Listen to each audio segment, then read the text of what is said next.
First in high definition from the station on your side, this is WAVY News 10. Approaching 10 years since the 9/11 attacks, there's a new threat. We are doing everything within our power. All hands are on deck. Authorities warn of a possible attack in New York or Washington, D.C. I just want to assure everyone we have a very robust plan. From Shanksville, Pennsylvania, and New York City to the nation's capital and Hampton Roads, we're on your side with live team coverage remembering 9/11. But first off, before we get to the festivities over the weekend, officials call this a credible but unconfirmed terrorist threat. Good evening, I'm Tom Shad. And I'm Nicole Livis. Officials say it's possible that what's left of Al-Qaeda may try to attack on the 10th anniversary of September 11th this weekend. This came down late last night. A vast team of agencies now is scrambling to learn more about it, but ceremonies to mark this grim anniversary are going forward. Let's take a live look now. Chopper 10 is flying over Norfolk. This is from Chopper 10's lens, a majestic sign of our country's resilience. There it is, the USS Cole in the waters just outside Nauticus.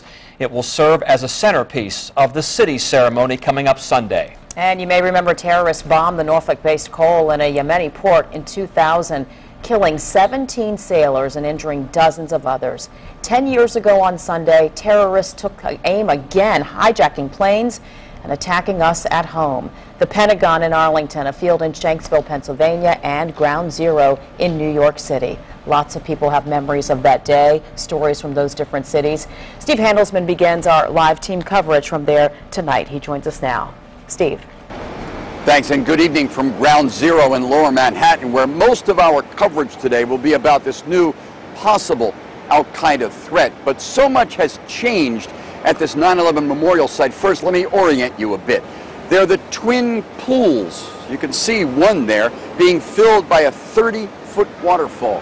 They sit where the original Twin Towers rose and then fell. And then to your left, rising higher and higher in the New York sky, is World Trade Center 1, the new World Trade Center. It'll be 776 feet high, being built now by workers who say today they're not intimidated by the Al-Qaeda threat. In one of the first 9/11 remembrances, workers at Ground Zero today stood silently at the moments Al-Qaeda hit the Trade Center 10 years ago. And there's another kind of 9/11 reminder, the warning of a possible attack this weekend. Officials say the threat comes from Pakistan. 3 men possibly sent to the U.S., some possibly with U.S. passports. U.S. intelligence fears the plan might be to attack New York or Washington, D.C. with a vehicle bomb. New York City cops are on high alert. The feds, too, are on alert. We are doing everything within our power. All hands are on deck. The public warning is part of the defense plan. To enlist the millions and millions of New Yorkers and Americans to be the eyes and the ears of vigilance. In Manhattan, Mayor Bloomberg urged calm. No need, he said, to avoid mass transit or Ground Zero. There's always a threat, but there is not any reason why we should hunker down. And 9/11 remembrances went forward in Shanksville, Pennsylvania, where passengers defeated the 4th Al-Qaeda team in 2001. The chair asks that the House now observe a moment of silence. A moment of silence in Congress. And at the New York Stock Exchange this morning near Ground Zero.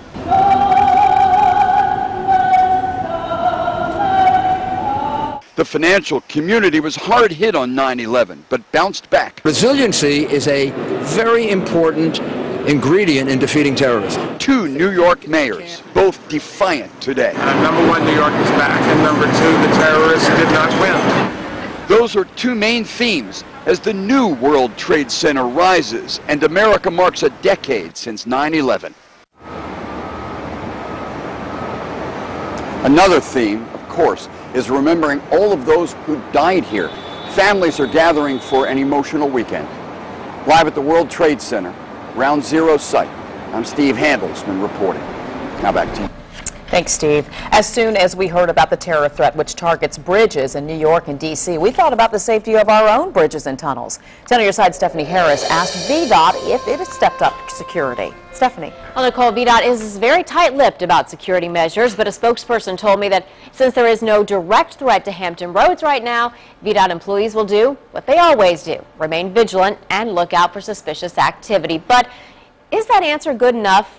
Just look around Hampton roads. It's obvious this is a target-rich environment for terrorists. Bridges, tunnels, military installations, a nuclear power plant. The people in charge of these things won't discuss their security procedures because they don't want terrorists to know what they are. They conclude it's for our own protection. So I asked terrorism expert and Norfolk State professor Dr. Carol Pretlow to weigh in. She said, in this case, our right to know is not as important as public safety. Then I asked her this. Do you think there's anything that people are doing that the terrorists wouldn't know about or haven't thought of themselves that would really keep us safe? Not really. I think because it's the same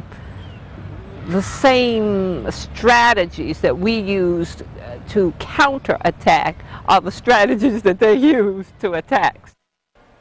Dr. Pretlow said you can never be totally prepared for a terrorist attack, but you must prepare as much as possible. Here where she thinks we are falling short tonight at 6. Stephanie Harris, 10 on your side.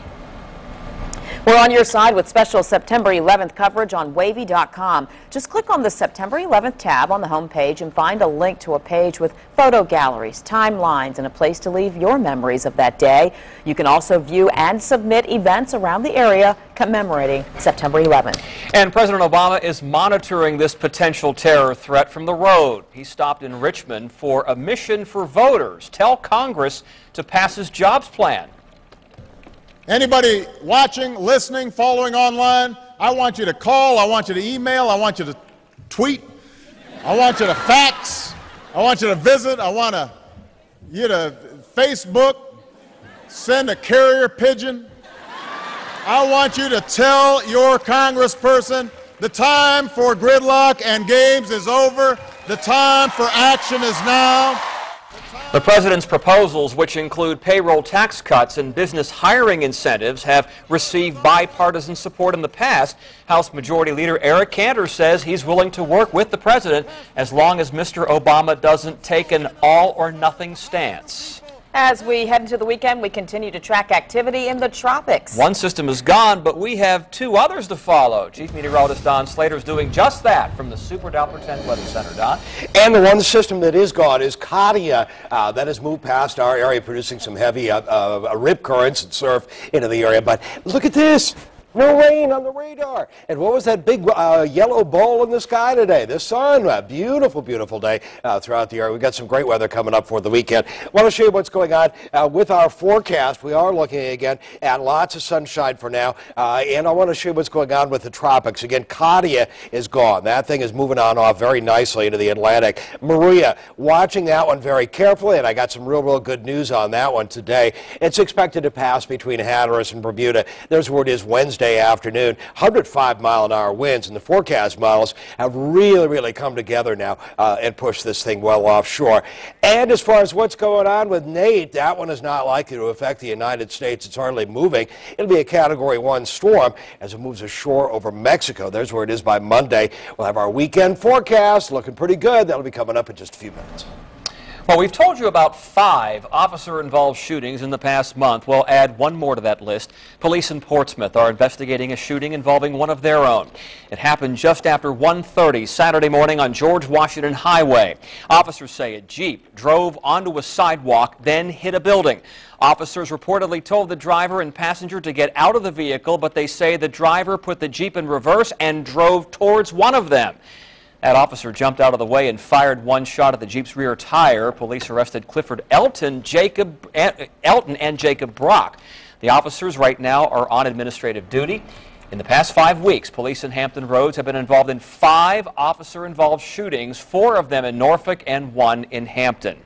And the search for a missing boater ended this morning in the Elizabeth River. That's when investigators found 21-year-old Brian Harris's body. Harris disappeared late Tuesday night near the West Norfolk Bridge in Portsmouth. He was in a canoe that capsized. 2 other men in the boat survived. None of the men had a life vest on at the time.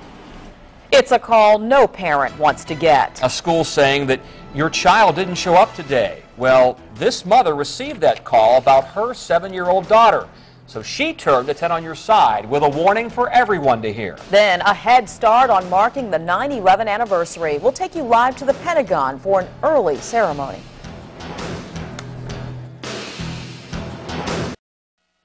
Let's set the scene for you. First day of school, your child heads off to class on the bus, no problem. But that afternoon, you get a call that she didn't arrive at the daycare center with the other children. A Chesapeake mother says that happened to her, and she'd called 10 on Your Side's Ava Hurdle to make sure this doesn't happen to another child.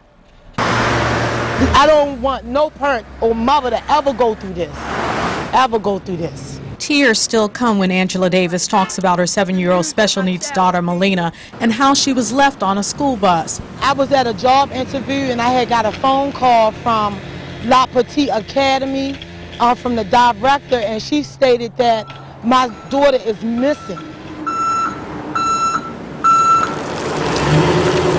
She learned the first grader hadn't arrived at the daycare with other students from the school. The 215 bus had broke down from B.M. Williams School, and the bus driver had switched buses. When she switched buses, Melina was left on the bus for about a half an hour. Davis later learned Melina had fallen asleep. Melina was on a broken bus. The mechanic was going to go to get the bus and fix on it, and he opened the door, and there was my child. I was crying. And I was scared, and I miss Mommy. Davis is grateful to La Petite staffers who called and tried to find Melina. Through a spokesman, La Petite said, "We're relieved that through their efforts, the child was soon located and came to no harm." But Chesapeake School spokesman Tom Cupid, who confirmed the bus driver was no longer employed, declined an interview saying this is a personnel matter. She's a disabled child. She is very terrified, and I want justice served. In Chesapeake, Ava Hurdle, 10 on Your Side. School policy calls for bus drivers to check their buses before leaving to make sure no students are left behind. Tonight at 6, hear what this mother wants from administrators. Floating away in rushing floodwaters. Wait till you see what happened to this house as it floated down a river. And 10 years ago, terrorists tried to hijack a plane flying over the hills of Pennsylvania, but the passengers wouldn't let them do it without a fight. We're going to honor the victims next of Flight 93.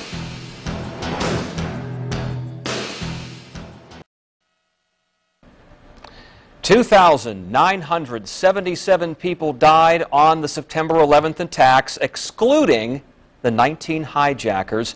Those numbers include 2,606 people at the World Trade Center, 125 at the Pentagon, and 246 on planes that crashed into New York City, Arlington, and Shanksville, PA.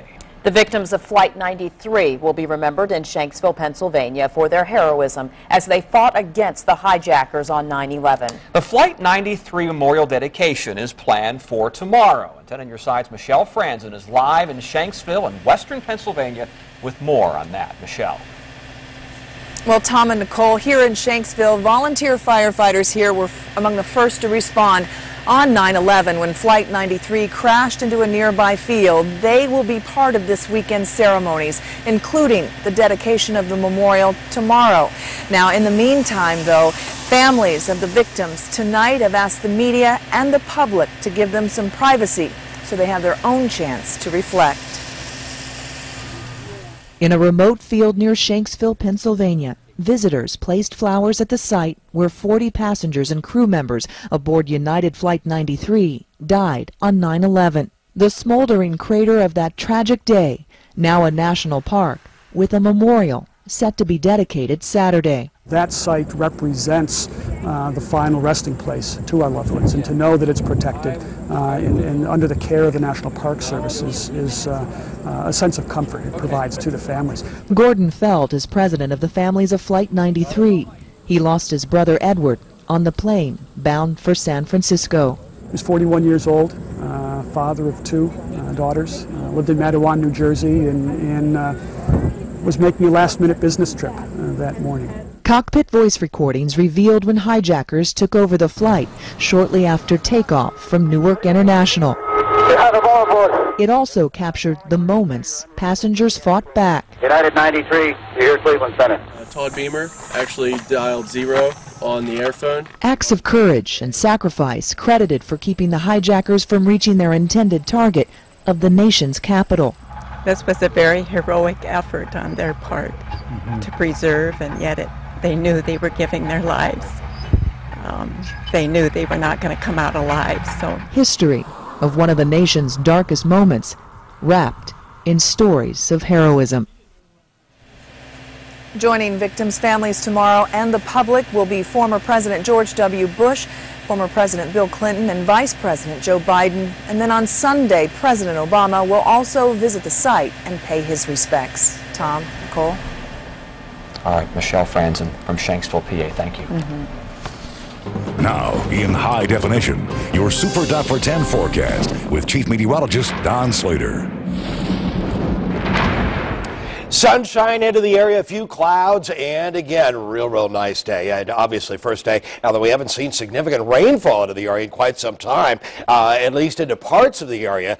So again, that rainfall is pretty well done with. What do we got going on for the weekend? Well, we're going to show you the tropics first of all and show you that that won't bother us. Nate is going to head toward Mexico first part of next week. Katia is basically gone. It's moving on off of the North Atlantic. And even Maria now, the forecast models are agreeing that it's going to come right about on up through here and then hang a pretty sharp right, and by the middle of next week be well offshore between our coastline and Bermuda. So we're looking good there. What else is there? Every day and every way we're getting better and better. A few clouds out there, but as far as the rainfall, the whole situation right on into here, there was a front stuck over the top of us and it was drawing up some moisture out of the tropics. That got lifted northward basically by Katia passing on by. And we're going to see some drier air enter the region over the weekend. Now, here's where things are tomorrow morning at 7. Sunshine, 5 to 10 mile-an-hour winds. Sunshine at the noon hour, a northwesterly wind at 5 to 10. And at the end of the day, a few clouds, a southeasterly wind at 5 to 10 miles an hour. It's going to be in the mid-80s for tomorrow. Now, Sunday, mid-80s as well. Some cloud cover, some sunshine, and a few clouds again at the end of the day coming up on Sunday. But the biggest thing is the humidity. That's going to be down. Look at the humidity tomorrow morning at 7 o'clock. If it's low 60s for a dew point, that means extremely nice dry air. Still a little bit of humidity across the eastern shore, closer to where that tropical moisture was, but that drops on down. And look at this. During the weekend, it's basically humidity very low or very moderate because we've got dew points into the 60s, even drier air on off to the west. Partly cloudy skies for this afternoon. Saw lots of sunshine this morning. A few clouds in the afternoon again during the day today. So again, very pleasant weather out there. Temperatures right now are into the low to mid 80s after highs into the upper 80s throughout most of the area. And again, you can see 84 across the board, 84 in Hampton, Chesapeake, and into Suffolk, 83, 84, 85, 84 into Melfa, and even inland areas, 82, 83, 84 degrees. Beautiful day, obviously, throughout the area, and it's going to be a beautiful weekend. Now, overnight, the only thing going on is with all the water we've had into the area, we could see some patchy, dense fog into parts of the region during the overnight hours. As the temperature drops on down, we can see some of that fog develop for the first part of the morning tomorrow. But even by 9 o'clock, it should be pretty well gone. A few clouds in the afternoon, highs around 85 degrees. We get into the weekend, and again, some afternoon cloud cover coming up for tomorrow. Sunday, a few more clouds into the air, around 86 degrees. Monday, 83, 85 on Tuesday, 87 Wednesday. That'll be our warmest day out of the next 7. And note by Thursday, here comes a cool front with some showers and thunderstorms. That's the same cool front that is going to push Maria well offshore. And look at how much cooler it is. A high of only 70 degrees coming up on Friday. Again, great weekend ahead. Lots of sunshine, especially for tomorrow. Temperatures in the mid-80s.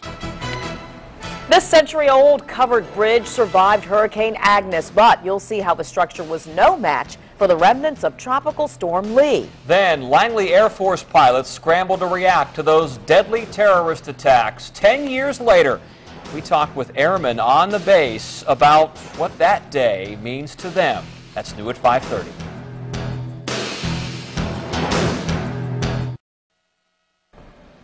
Pennsylvania took a pounding from the remnants of Tropical Storm Lee, especially one house. Take a look. Is that a house? Oh my God, get off the bridge. Seriously. That's metal. Come on, Belle. Oh my God. Oh, I would not want to be on that bridge either. It crashed into a bridge. This is the Conestoga River in Millersville, south of Lancaster yesterday. No one was hurt, thank goodness, but at least 4 deaths in Pennsylvania are blamed on this flooding. It was quite serious.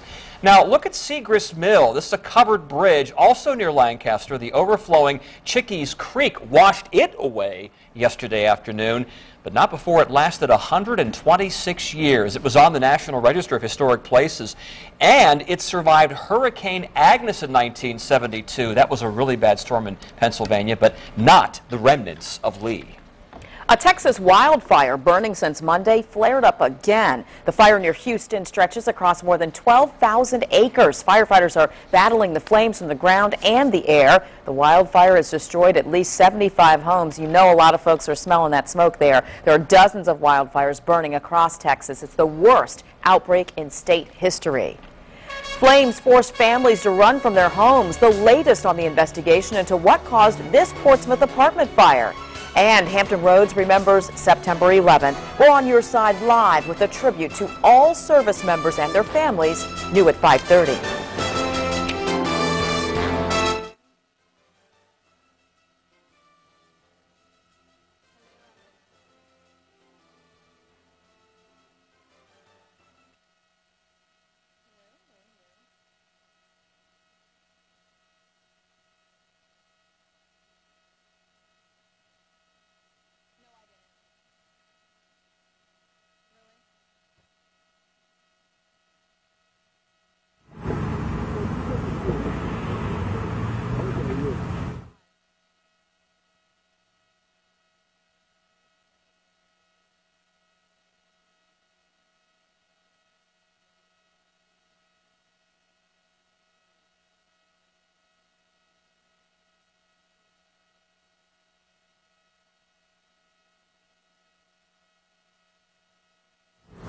Who's this for? Who's this for? WAVY, how you doing? Okay, it's so cold in this building. My hands are like frozen. Hey Matt, I'm just trying to put this mic.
An apartment fire in Portsmouth forced a dozen people out of their homes. It started around 3:30 this morning on Cherokee Road. That's near the intersection of City Park Avenue and Portsmouth Boulevard. Firefighters found flames pouring from the building. It took them about an hour to get it under control. Crews went door to door to make sure residents got out. Firefighters had the flames under control in about 30 minutes. Investigators are trying to determine a cause. Keep it right here. WAVY News 10 at 5:30 starts right now.